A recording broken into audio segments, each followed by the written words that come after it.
Hello and welcome to another episode of Simply Spooky. And tonight we are very excited to have those two Scouse lads, Haunted Scouse, in the room with us tonight. So we'll be having a lovely chat with them. As always, I've got my gorgeous, handsome, wonderful, beardy, glasses on his head, co-host Dan.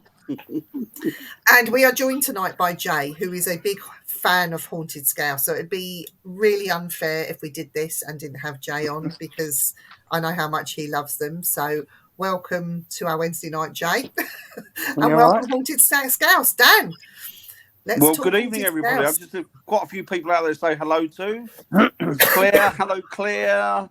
Hello, Christine Marley. Hello, Sarah Louise Davis. Haunted Scouse, obviously. Hello, Haunted Scouse, but you're already here. And we've got good morning, good afternoon, good evening, Paul Mould, Amy, hello, William Southey, hello, and Annette Locke, hello. So I'm glad you could join us this evening. So it's going to be a good one this evening. Viv knows more about these guys than I do because I think she's worked with one of them, and in a previous incarnation, and happier days, what she tells me. And we're just going to get into it. So what we're going to do, we're going to ask the guys. Could you give us a little bit of an insight into who you are and what you do, please? Go on, Jungen. Go on, Chris, over to you. Right, so, we are Haunted Scouse. We are primarily a YouTube channel. We're on Facebook as well. And, we've been going for about 2 years. And do we do anything else, Mr. Billing?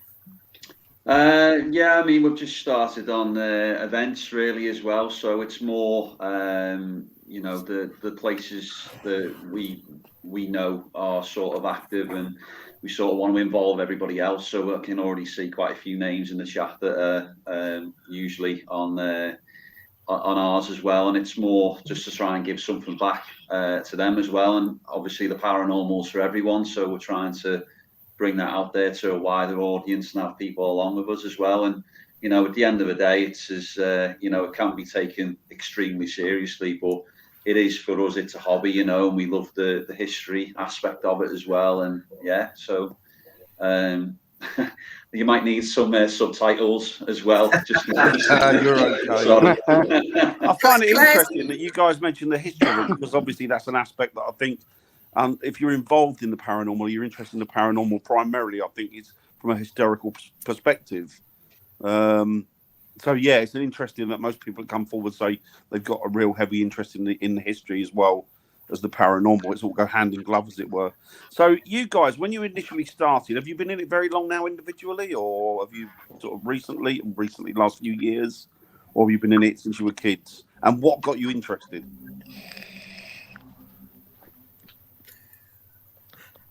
So I'll read the comments, perving over your accent. Is that clear, is it? Clear, yeah. But you go back to, I don't know, we say this all the time, but it's true. Like a lot of us, the initial interest is peaked with Most Haunted when that was a better show, should we say. So when there was nothing else out there, you see Most Haunted, and then for the likes of ourselves, and for Claire, will probably have liked the accent of the late great Derek Acora as well. So you kind of hear that accent, and you've got your interests in them. Who is this? Who's the person who sounds like us? And you haven't seen on something like that before. So that kind of interest, ironically, similar with Ghost Quest. Discovered Ghost Quest on YouTube, and there's a Scouse accent with Will. And you're thinking, right, okay, this is new. Well, we'll give this a go. And that's so it was Most Haunted that got me into it. And that's excellent. Have you had any experiences from when you were younger, though, Chris, that kind of pushed you forward, or is there any kind of experience that you've had that made you really seek it, or is it purely and simply the Most Haunted thing? No, I mean, I had seen things when I was younger. I mean, one in particular, which is how I got onto the Ghost Quest channel, was my first ghost story. Ironically, how me and Adam met.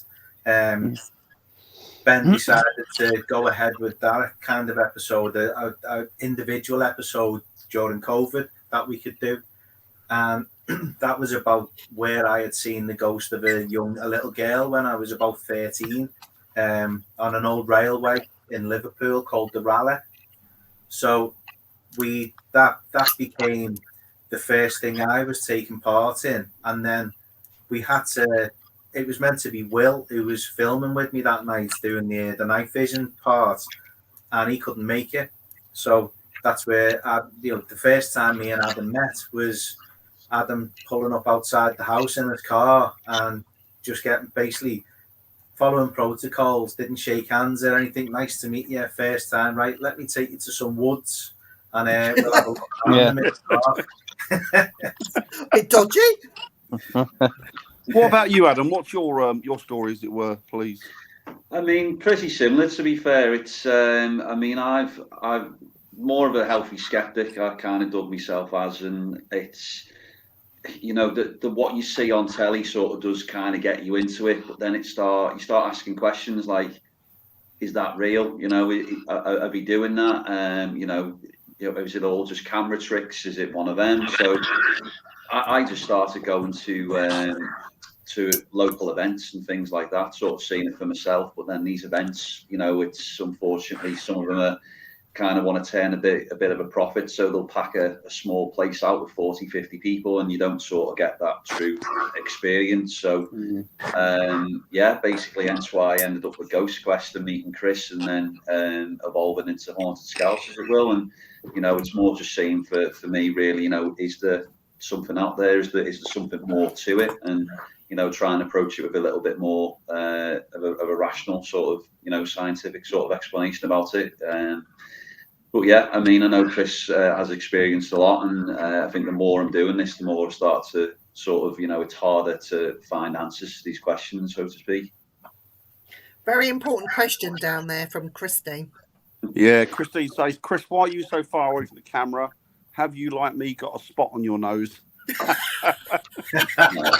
He's just ugly. That's why he's so far away. Yeah, it's you know, it literally is. It's to make me look smaller. But no, it literally where I'm sat, I don't own a laptop, so I'm old school. Being as he said, the last of the two of us, I've got a PC behind the telly which I do all the editing on. So I'm actually sat in the man cave where the magic happens when I turn what us two get up to turns into an hour-long episode sat in this chair. So yeah, plus it's showing off the merch as well. That's the thing. Well, there you go. Yeah. Every opportunity should be taken for that. Bev, we can see your comments, Bev. See you, Bev. We can see you. There you go. So, Adam, you say that you're sort of skeptical. Have you changed your position since you've been out investigating? Or I mean, obviously you're still skeptical. I think that's the best way for anybody to be. But has it kind of coloured your opinion at all?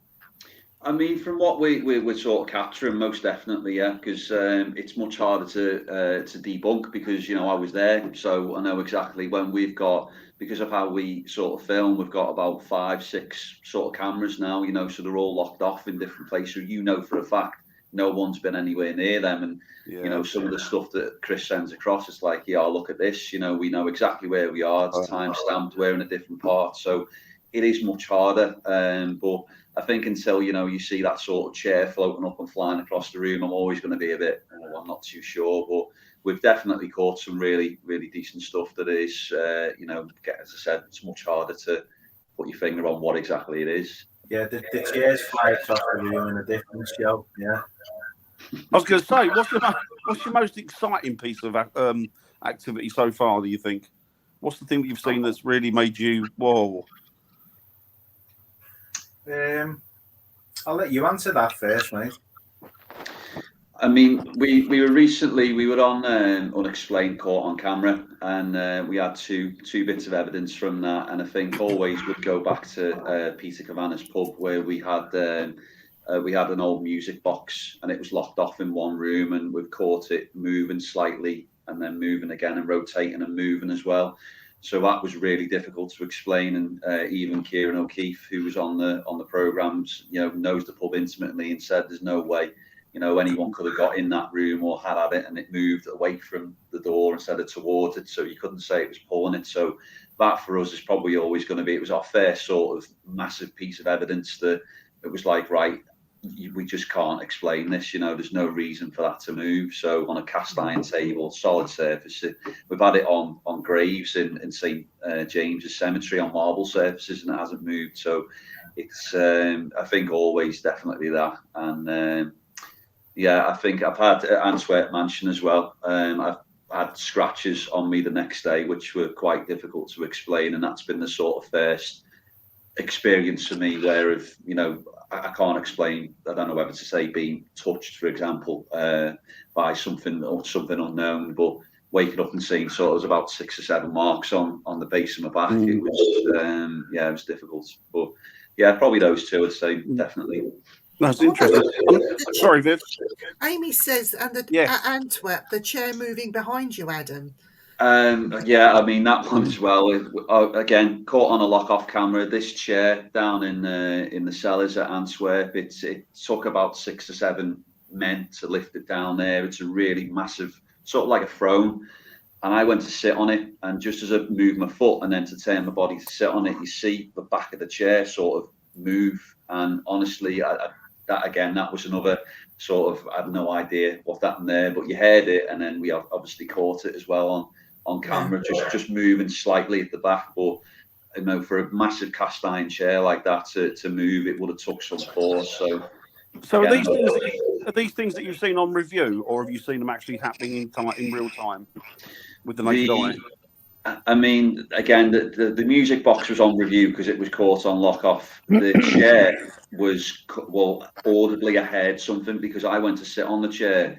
And Joe, when you sort of when you sit on, I don't know, like a leather couch, and then you get off it and then you sort of hear it pop back up. That's what I heard. So I thought someone had sat on the chair, and obviously it wasn't until review we've caught it was actually the back of the chair being rocked or moved. So, well, that's interesting. Yeah. That's very interesting. So Mark Chester here, he asks, hi, you Mark, by the way, asks, what's the best place you've investigated? The best place that I enjoyed the most was probably Nugent Park.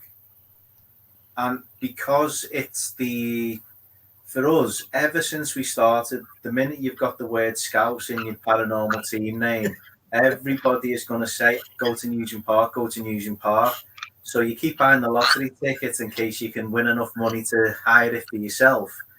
But in the meantime, we went along with the fantastic haunted happenings, and they allowed us to have free roam and basically create an episode for ourselves. That was fascinating because so many places had so many different types of activity. And unfortunately, the one area, they call it the cinema room, and we were in there, and just outside there's a corridor, and there was one of the old body trolleys. So when someone had sadly passed away, they had the trolleys, and it's like an aluminium lid comes over. I was out filming in the corridor because we were told we literally had 5 minutes, and they were bringing a group down, but we had the nurses' quarters to go to next. But as I'm filming the trolley, you heard an audible tap on the aluminium trolley. So as I always do, I filmed around. There's no drips of water. It was dry. And then I went back in, and Adam's sitting on a chair. And then unfortunately, it's one of them things. I'm pointing the camera the other way, but you can clearly hear another chair move. And because I've kind of gone round from Adam, carried on in a full circle, you hear the chair have spun back round. And as we always say to people, they trust us. I mean, we've seen like Mark, who's asked the question there, and Amy, and I've seen a few of the other guys. They watch us because they trust us. There's no point faking anything. And that's why we use multiple cameras most of the time. So we can say, when someone says, was it that? You go, right, here's another camera angle. It wasn't that. And on this occasion, you can tell by Adam's face when I spin the camera around that something's moved next to him. And his reaction says it all. We've been going for long enough now to know that he's Mr. Cool, nothing phases him. I'm usually the one who reacts to stuff, but when something does happen, he has a certain face that he pulls when something really, the Antwerp chair was a similar one. It was like he stutters. It's kind of like what was that? And literally, it did sound like, and as Adam said, it was something here, but it was pitch black. And that's the other thing, as you guys will know, when you use night vision camera, if you're not looking through it, you can't see anything. And he's literally saying to me, "What's here? Is there another chair here?" And that's so. I think Newsham Park, we'd love to go back. Obviously, it's such a big location, but every area has a different type of activity. It was so interesting. Yeah, we got some questions here. Now I know Adam's already answered a question. So Chris, have you ever been pushed or scratched? Yeah, a couple of times, like gentle. I don't think I've ever been scratched, but I've been pushed, tapping on the top of Bidston Hill on the Wirral, calling out Richard Tilley, who was a Satanist and a murderer up there. As you that's the only time we've ever gone, come on then, because you've been a bully, so come on, there's too many here. And then you kind of get your zone back, because all of a sudden you've got a really sharp pain in your back. The Grosvenor Ballroom in Wallasey, I've been stood still and felt something push my arm, and I've just got my footing before I fell over. It's so yeah. I mean, I've had a few occasions where I've been pushed. It doesn't make you feel scared. If anything's going to contact you in that way, Adam might differ with scratches on his back off his experience, but you kind of feel privileged. If something is going to touch you, Mill Street Barracks was another one. It felt like a child's hand just cupped the bottom of my knee, but it didn't feel. It just felt like, when your kids are little and you just want to, you're standing up, but they sit next to you and they just kind of. It's a safe way of doing it. That's what it felt like in Mill Street Barracks. And again, it was a privilege. It felt like you were trusted. There's another question. Dan, you read it. Oh, it's one from Eric. Hi, Eric. Do you think that whatever moves something heavy is inhuman or demonic?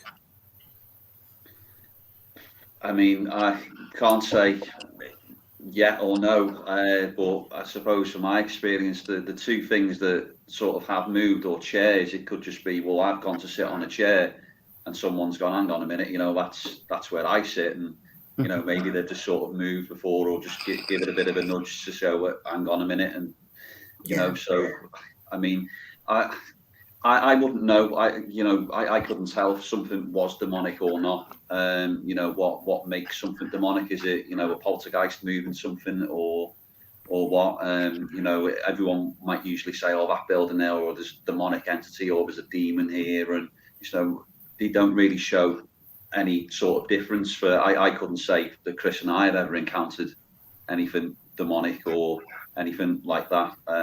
Maybe we haven't, we just haven't seen it, but I've never felt like there's been some sort of demon where we've been.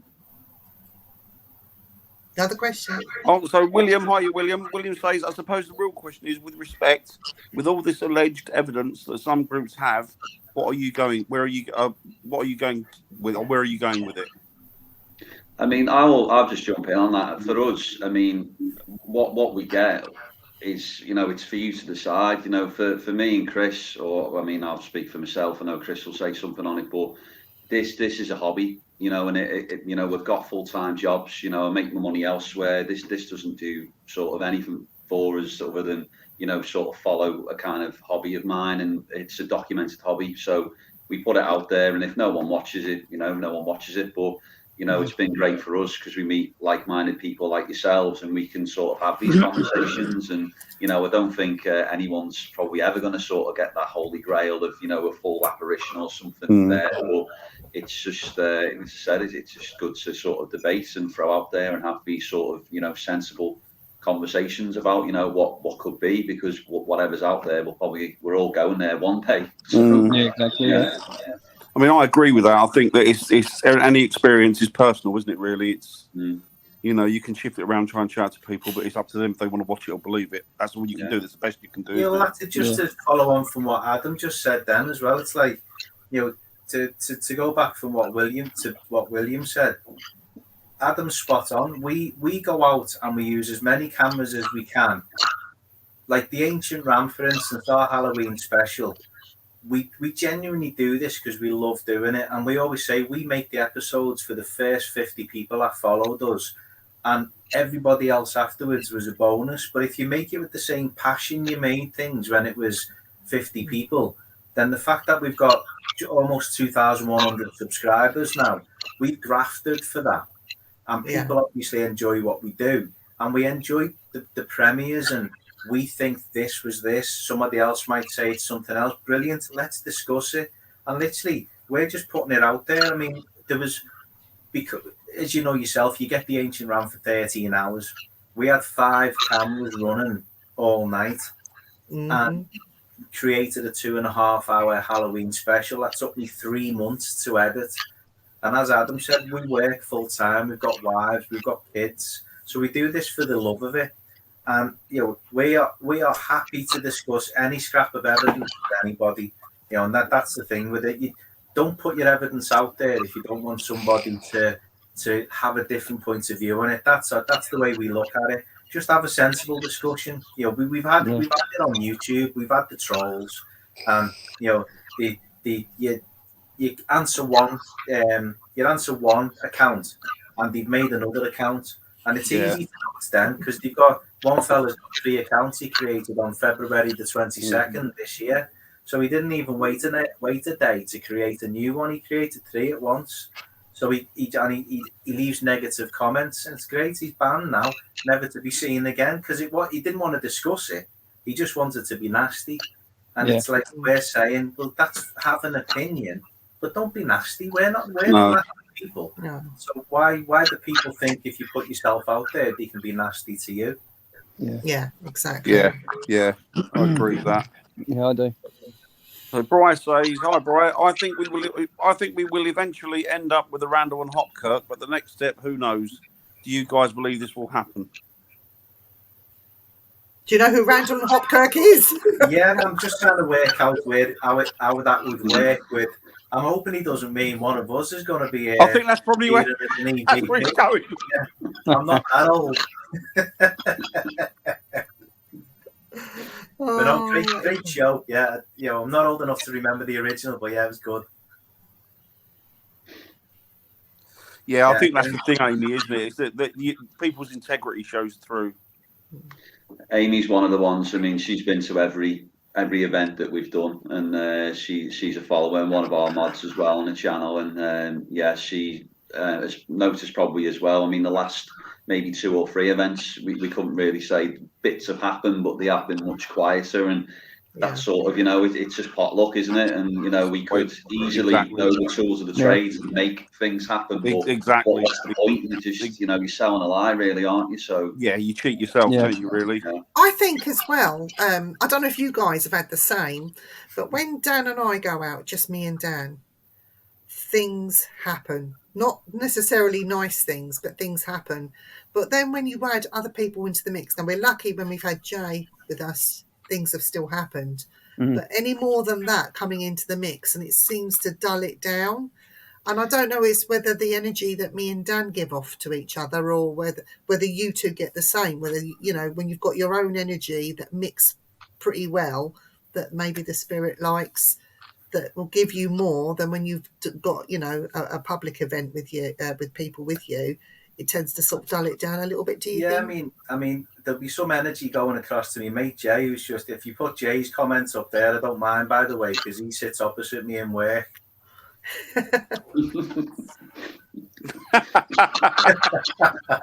Yeah. I'll have 2 cups of tea tomorrow, young James. But no, I think we find with the events, it's interesting because we always say to everybody, we start off the first hour together, and we have like 20 people maximum at our events. And then we split off into 2 smaller groups. And then, so Adam takes one, I take the other, and then we'll stay with our groups, but we'll swap where we were. And then at the end of the night, we let everyone have free roam for an hour, and we just kind of follow them around. We go live on TikTok, Instagram, whatever. But we find that, and we always say this to people, the longer they're there, as long as we have a genuine conversation and we are polite and courteous and kind, we find that by the time you get to hour 3, you start to get a bit more activity because the spirits that are there trust you.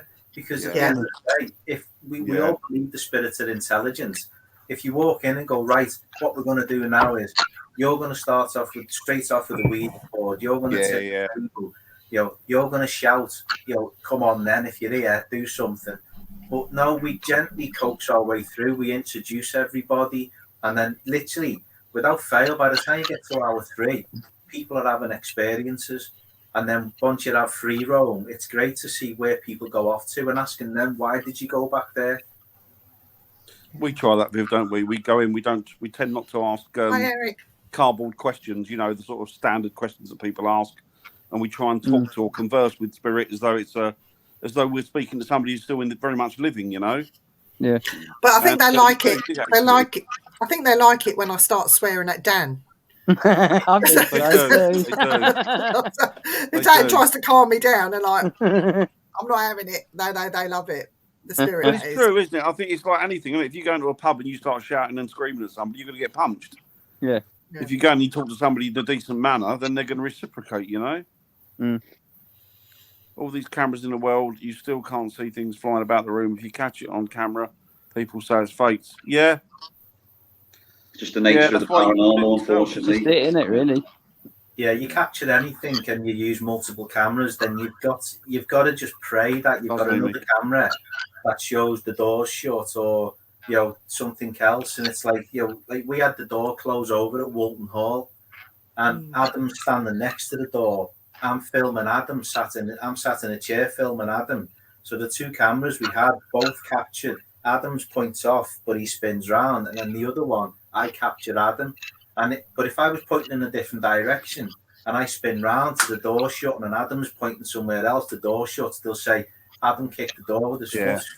Yeah. So there are moments when you go, thankfully, I had Adam fully on camera to show he didn't touch the door. Adam was pointing elsewhere. And that's the thing, you can capture the best things ever and experience it, and you just got to pray when you look back, it's on there. So Christine asks you, Chris, have you ever been that scared that you found it hard to carry out the rest of the night?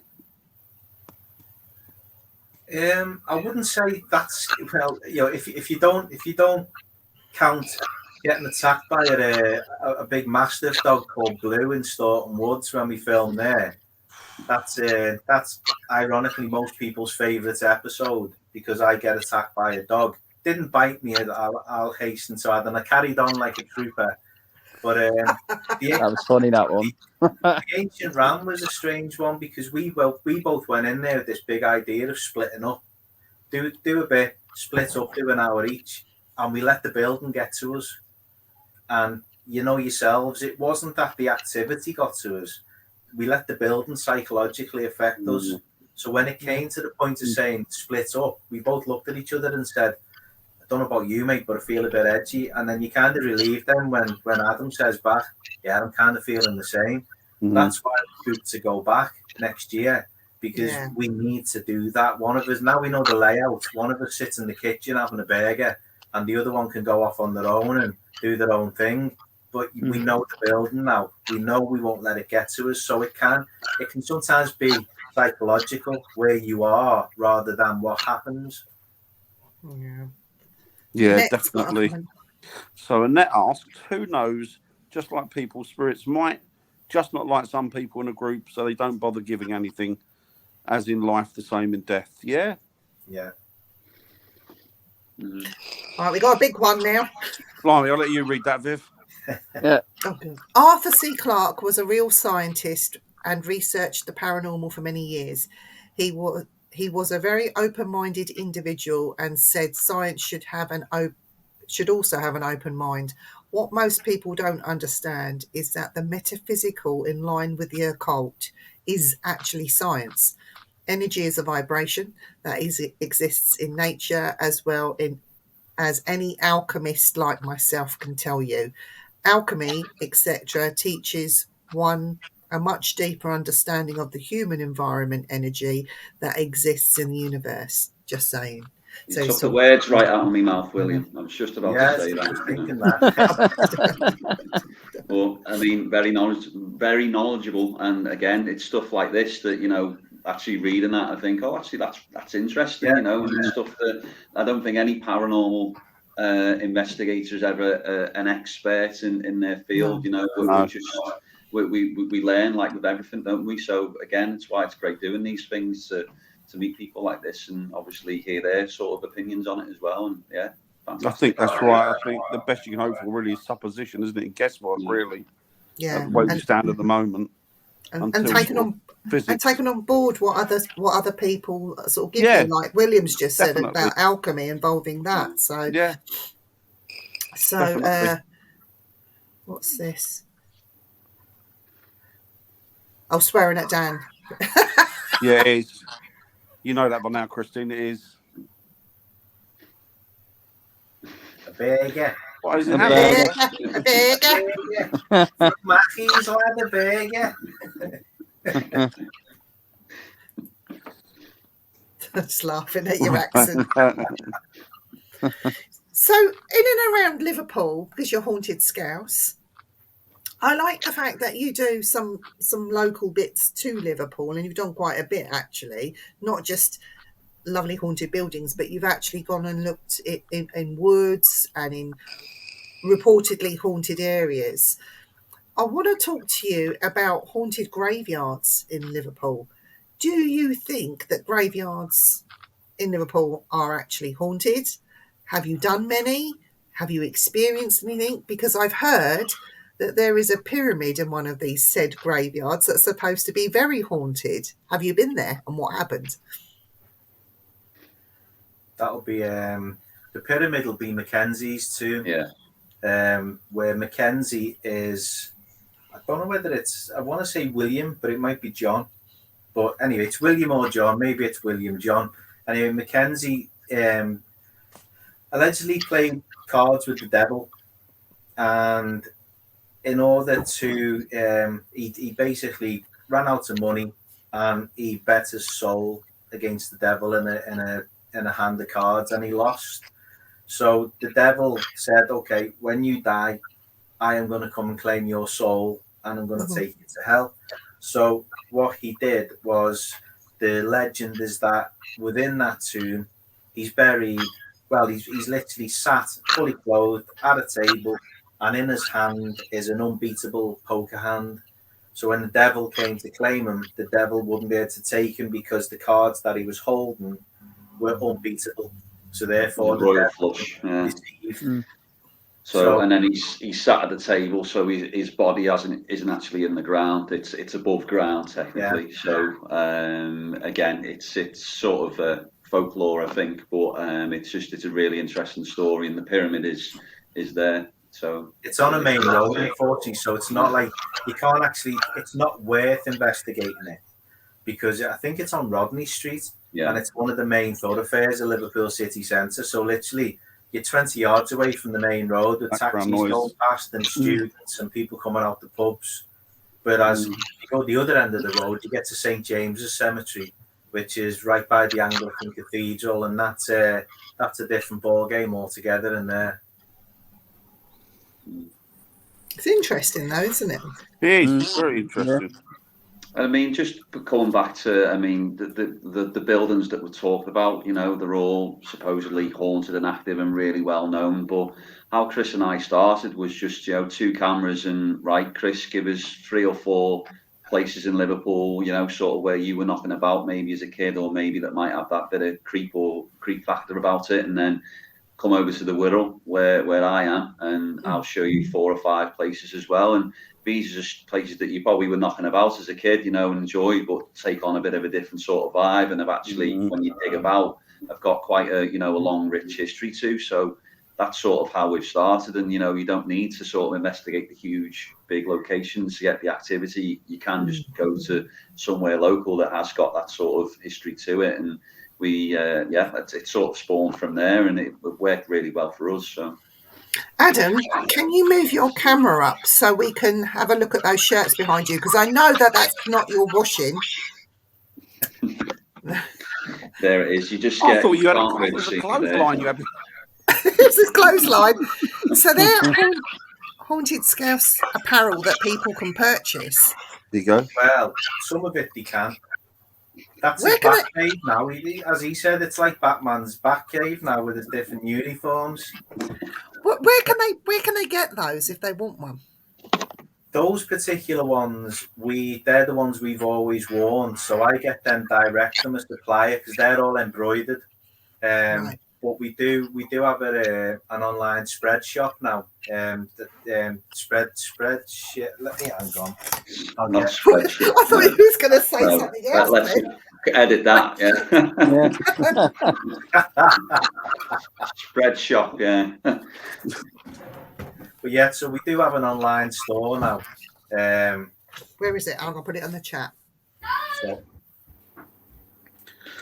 I think I've just put it in there now. Cool. It's linked to the YouTube anyway. You'll see browse shop, and Oh, there's, cool. there's a lot of different things that we've. I mean, again, it's something that we've always sort of toyed about with. But when we do the events, everyone sort of wants it. It's like, oh, can I have one of them? Can I have one of them? And you sort of feel like who'd want to buy this, and you don't want to feel like really big-headed that you've got your own merch shop, and the kids look at me like, all the YouTubers they follow, you're not as big as them, who do you think you are? So it's funny in a way, but I mean, we've just put stuff on there and people want it, just try to think of some funny sort of t-shirts and designs, but the embroidered hoodies that we've got seem to be quite popular, and they are quite comfy as well. I'm rocking one here, which is the Dead Hand collection. But no, as Adam said, literally we've done a few with the Haunted Scouse wording on it. Just some of the H and the S Haunted Scouse. We've got the Christmas one, which we haven't actually released that one. We did that just for us for our last event as our Christmas jumpers. And then just some paranormal designs on there. And just thought, as Adam said, the guys that follow us know that every single penny we make, it goes straight back into hiring a location. Yeah. And we can go further afield because of the kind support from either channel members attending an event or purchasing something. So we're not here we don't need to make a living off it. So we've gone straight in. Like last Friday, we had 35% off the whole site for Black Friday. And as soon as we found out, we advertised it. So we've probably done ourselves out of more profit. But we literally said, no, don't put stuff in your basket or have a look. But Friday, the 25th of November, you can get 35% off. And a lot of people did. This week we were given the chance to give an offer of 15% and free postage. And again, obviously, there's a lot of people struggling at the moment. So we want to make sure that if you do want to support us, they get something for it. We always say to them, we'd rather they bought something from the merch page if they can afford to, and they've got something to wear, and they still give us a donation, and it's better for them. It's a bit more money, but they've got something for it. But the ones behind Adam, we keep that the light grey one behind Adam. We got that as our second one because everyone started buying the black and red.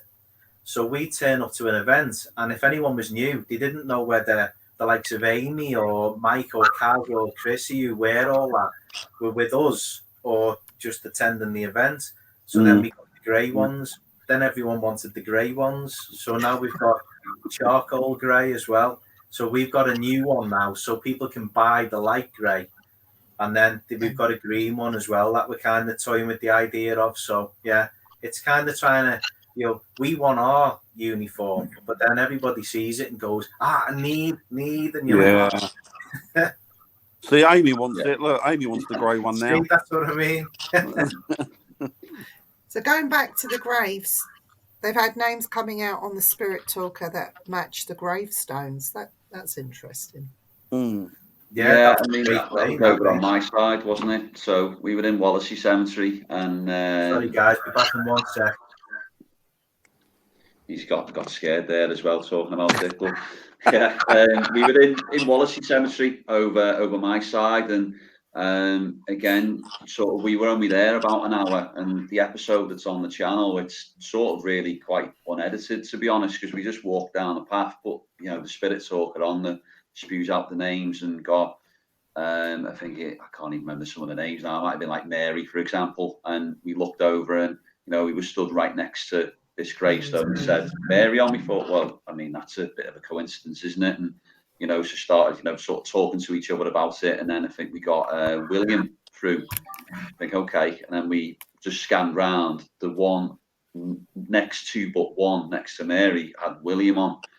And then after that, I think Charles came through, and that was over on the other side, just behind one as well. So where we were just randomly stood, within about 9 gravestones, 3 names on these gravestones came through. So it was just kind of like, wow, and they were just sort of one after the other as well.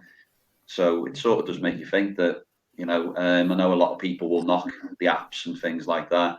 But we seem to have quite a relevant success to it, and how we operate with it. We sort of have, you know, 2 separate phones, one that I just keep off, and it's in my case, you know, and I don't turn it on until I get to the location. It's in flight mode, and I just put it on. So so we've had some quite good success there. But yeah, I mean, graveyards, just because obviously that's where the dead sort of reside, you know, people sort of think, oh, they are really, really spooky. And in fairness, they are. And visually for us, they offer, you know, walking around the graveyard in the dead of night, it is, you know, really creepy, and it is sort of intense, because in the back of your mind, you're thinking, oh my God, you know, there's so much going on here. But like I said, you can find that anywhere. You can go to your local park and walk through there, and especially where Chris lives as well. You know, it's just as bad. I think the cat's interested in your grey hoodie, because when you mentioned grey hoodie, he was straight up here. Straight in, was he? One one. Yeah. See, I will just point out to you, Viv, that there's my cat's down there being a bit better behaved than having a kip. Yeah, John likes to come on air, live on air, but I think he could hear Adam's voice, and that was it, straight in there. Yeah, so we've got any minute now. I'll probably get invaded. I've got a dog trying to get in there, and I've got a cat asleep there. What's going on? So Christine said there's a huge asylum. Oh, we've spoken about it, Christine. Yeah, we talked about Christine. Watch it back. Terry says, until the dead can come and stand at the front of the class and teach us what happens over there and how to communicate between us, we're all still learning. Yeah. Definitely. And I'm just laughing at my wife's comment there, Suzanne, that the green one makes us look like gardeners. I was going to come to that, yeah. I know what she means, because there's a I don't know whether it's the kind of colour her brother Roy wears working for it. He does it. He's a gardener, but it's yeah. I know what she means. Green hoodie and black wellies. That's what you need. Yeah. Hi, Especially Suzanne. Hope you're all right, Suzanne. Bless her, and I hope your girl's okay as well. She's gorgeous, your daughter. But, Thank you. Yeah. Everyone wants the grey hoodie now. See what I mean? So what's Bryce say? I don't. Oh, he's about cemeteries, graveyards, isn't it? I don't want to speak of an atmosphere. I mean, that's probably a better way of putting it, atmospheric. But yeah, it's I suppose it depends where you go. We've been to a few that are, you know, sort of quite quaint, and one in West Kirby by me is it was actually quite peaceful, and you know, it was quite they turned it into sort of a nature garden as well, and just all naturally everything was grown over, and you know, there was benches there, and you could sit there for hours and sort of watch the world go by. And yeah, but obviously then you've got some that are a little bit more, probably some of the older ones that do feel more atmospheric. These apps are more like going into a fishing tackle shop. Everything that you see, you want, don't mean you're going to catch a fish. Yeah. I completely agree. But I mean, I think, like I know Chris always says as well, that you go to some of these places and, you know, for some reason people think you're going to contact the white lady, the Victorian gentleman, Yeah. You know, being around Liverpool, we might be speaking to a Scouser in the shell suit who, you know, passed over 2 weeks ago. So Yeah. who knows what the technology is. So, Yeah. you know, these spirits, you know, we don't know how it works, do we? So it doesn't have to be No. sort of the 1800s. It could be, you know, someone from the 2000s. So You could have got somebody from Moss Side wanting to just come and beat you up and scratch your back, and you just got to go. Well, you know, we got contacted, and we've been in Take a Break magazine, the Fate and Fortune one, a couple of times, and the second time they got back in touch with us, and the article actually went in a different direction because Julie wanted to do the article based on technology and why would spirits understand how to use modern technology. And as Adam's just said, I went straight in with the, well, you're assuming everyone's a white lady from 1800s or a top hat and tails gentleman. You're not thinking somebody's got jeans and a t-shirt on, a shell, a nice summer dress or something like that. And then you're discounting the idea that, yes, people will throw out there and say, the apps can't work, it's impossible. Well, why? So if you put a dictionary down on the table and the wind blows in and it lands on, there's a word that's relevant on that page. Was it just because the wind blew and it was random on there, but you're talking about something, or could the spirits have done that? But the app, can a spirit develop the intelligence to go into there and say, that word's relevant? Here's a question. Do you think the apps work like these mediums that cold read, like a word that is thrown out? Like I could give you a word and you could relate to that straight away, and it could be totally random, but you're going to pick up on the word, go, yep, I understand what that means. You know, I can take that. I know exactly what you're on about. Like, it'll throw out a name, and like I know, like whilst there was, and if the way Adam will have been telling you about the gravestones, that was highly relevant. That was bang, bang, bang, one after the other. And actually, the last one, more astounding than the others, the torch was actually pointing at the gravestone with the name Margaret for the last one. So again, the dual cameras, you can see my torch pointing at that grave. So it's almost like they're saying, yeah, that's me. But you can go the other way, and some of them will say, yeah, everything's relevant. It's like, it'll throw out, like we were talking about fish and chips earlier on, it'll throw out, fish, and you go, like last Friday, I went to Chippy and I had fish and chips. And it's like, no, it's not, what you're looking for is there a seafarer's grave next to you or something? Then that's irrelevant. But yeah, some just, they grab at it and it must be relevant. It doesn't have to be. That's the nature of the apps. If you find relevance in a 15-minute section of using the app and it makes up 5 minutes of an episode, or when we do the events, we'll use the app for 10, 15 minutes. 50% will be relevant and very relevant. The other 50%, it's irrelevant. So yeah, we do think some of the apps are designed to spit out words, but they're not spitting out the words as often as people say. It's almost like a cat ball. You get a cat ball and people say, oh, it's designed to go off every 60 seconds. No, it's not. It hasn't got enough technology in it to go off every 60 seconds. I mean, don't get an app, but spend like $5,000 on an Oculus 3 or an Oculus 1. Because they're more important, and it's unfortunately it's dream money. But for the prices of them, do we not sort of do the same thing that an app does? But on a similar sort of scale. So, but yeah, the Oculus is that kind of that world beater, and everyone's got one, and everyone needs one, and that's the bit of relevance. So. I think it goes down to discernment as well, doesn't it? It's like I've noticed with equipment, whether it be an app or whether it be a piece of kit, it takes time to get used to it. So you'll find out what's relevant over a period of time. So if there's glitches, if there's any aspects of it that's negative, you'll find that out and you say, okay, I'm going to discount that because that obviously, that comes up or what have you. So stuff that is relevant to you, you'll get in sync with, and then you'll find your way with that piece of kit. It's almost like you sort of alloy with it. Is that the previous life? That's Adam and Chris and Dak. You've got to say, good to see you. But I mean, one of the apps that we use is one called Ghost Hunting Tools, and I know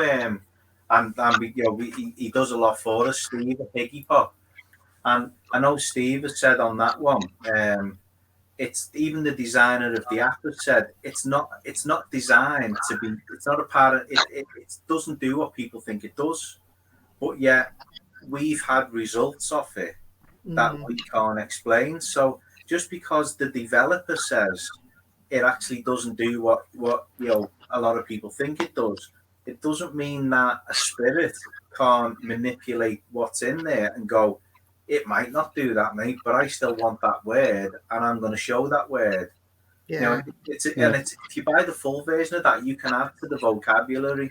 Again, doesn't mean you're cheating because you can't program it for that word to come out. But you can enhance it. I mean, if you buy the full version, it's like 10,000 words. It's a huge database, and then over time you can add to it. If you know every location you're going to next year, you could add in relevant words. Doesn't mean they're going to come out. But if you don't add to the vocabulary, how can the spirit go in and find that particular word? Yeah, it's like with the Ovulus, you can break the banks, the word banks.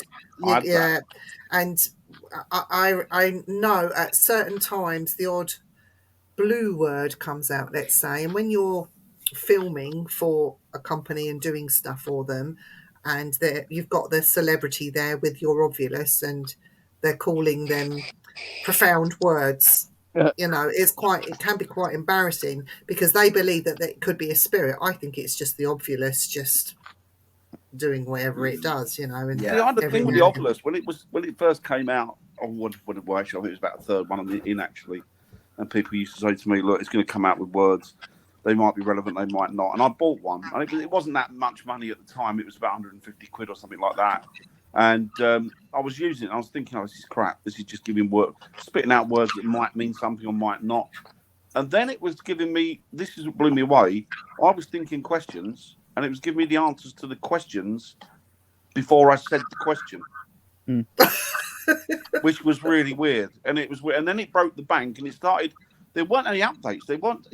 You had to update it yourself manually if you wanted to update a word bank on it. And I never did. And this thing started to create its own words. And then all of a sudden it started creating, it came in like sentences. Terry Davison will tell you that. He noticed it as well. And it blew us away. It was odd, really odd. Well, it's funny. Sounds like a new Terminator film or something, doesn't it? There's been a few times where on our episodes, the app will say something, and either of us will say, "I was literally about to say." Yeah. It's like it's preempted, you're about to say, "Should we go into the next room?" And it'll say, "I'm in the next room." And you're like, "Wow, I was literally about to say, let's go in the next room." Yeah. And obviously, you've got to believe what you're saying, but it almost is like it's preempted. It's like one of the theories that goes to time slips, and that's what we're experiencing is a time slip. So it's not. It's two times coming together rather than two realms coming together. Yeah. We'll time slips from 30 seconds ahead, rather than it doesn't have to be 200 years ago or 200 years in the future. Maybe it's just seconds. Yeah. Enough to manipulate that piece of equipment. Yeah. Yeah.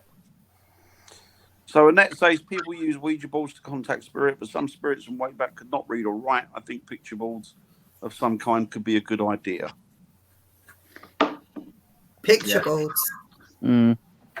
Pictures will be interesting. Yeah. I mean, we don't use Ouija boards just for the fact that, I mean, I know Chris doesn't sort of approve of them or like them. I'm not too fussed, but I mean, you sort of hear the stories and people doing this, that, and the other, and it's just something that we just don't touch or don't go near. But I mean, maybe getting some pictures out, maybe putting a glass in the middle and saying, well, channel your energy through that and see, or maybe put cat balls on pictures and maybe light a cat ball on. So that could be something quite interesting. Maybe we might try that. Yeah, that's a good idea. You can draw your own picture, make it fit the location. Oh dear. It's very much Skylab, Brian. Yeah. It's been interesting. So Just quickly, what does the future hold for Haunted Scouse? What are you up to next that you can talk about and let everybody know? Is there anything that you can tell us that's We're up to coming? something next, but we can't say what that is, unfortunately. Okay. Yes, it's something that's it should have happened already, but yeah, it's going to be quite big for us, hopefully, and sort of take us up to the next level. And then yeah, next year we're already planned at least 4 or 5 new locations that have been sort of on our list to tick off, as well as hopefully trying to revisit more. And obviously, Amy knows we always sprinkle something there, but unfortunately, we keep our cards quite close to our chest, and then we always when we say this, it's worth the wait. Yeah. And locations that people can come out and investigate with you. Have you got more of those coming next year? We've got 3 that we've announced for next year. One sold out.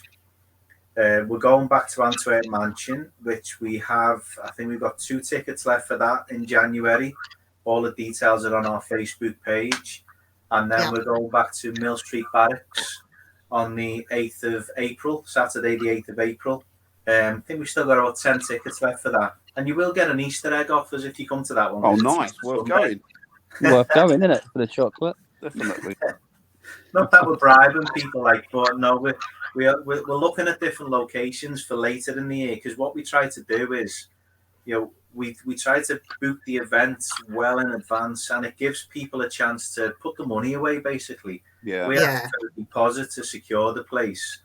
We never go above £40, and that's only if we're spending more for the location, we'll go up to £40 each.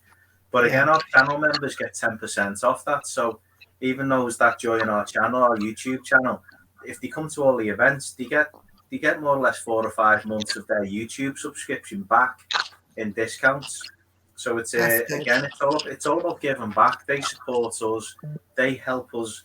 Hosting an event can be the way you get into a location. That's the other thing. It's these locations. Walton Hall in Warrington the other night on Friday cost us £500, but it's a big grand manor house. So inviting 20 people to join us, paid for it, gave us a meager profit, but it allowed people to walk around, and it was nice. Everyone said the same. Wow, look at the place. It's original features, and it was going to be Tommy Shelby's house in Peaky Blinders, but they chose Ardley Hall instead. So Walton Hall was nearly Tommy Shelby's house. So it's these locations open up to us, and it's brilliant. Excellent.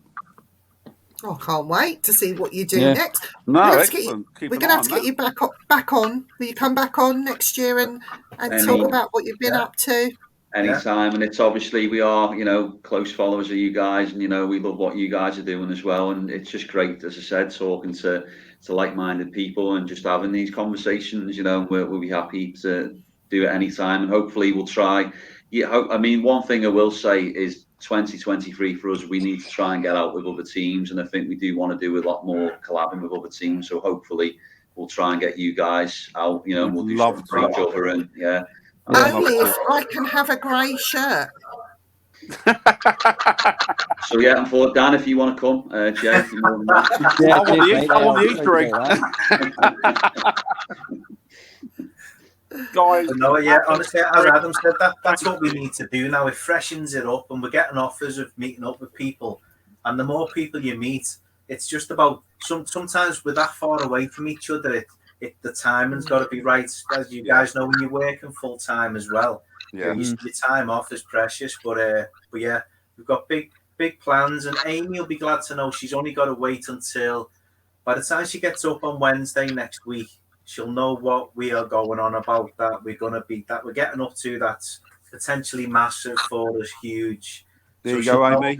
Morning when there you go. And we'll bring Jamie up to Liverpool to come and see you at some point. As long as he gets rid of that Liverpool football T-shirt. No chance. It's not changing blue, Adam, so you can have a go at that. Thank you so much, guys. It's been an absolute joy speaking to you. Thank you, guys. Thanks for everything. And Viv? Whatever you do, guys, have fun. Keep it going. will be watching, and we wish you all the luck in the world. And You this do, big yeah, thing, definitely. we can't wait to see what it is and what you do, and we'll talk about it when we get you next on. Good luck, boys. Thank you, guys. Thank Much you so Good luck, much. lads. Cheers, everyone. Yeah. Take Thanks, care, everyone guys. in the chat. Thank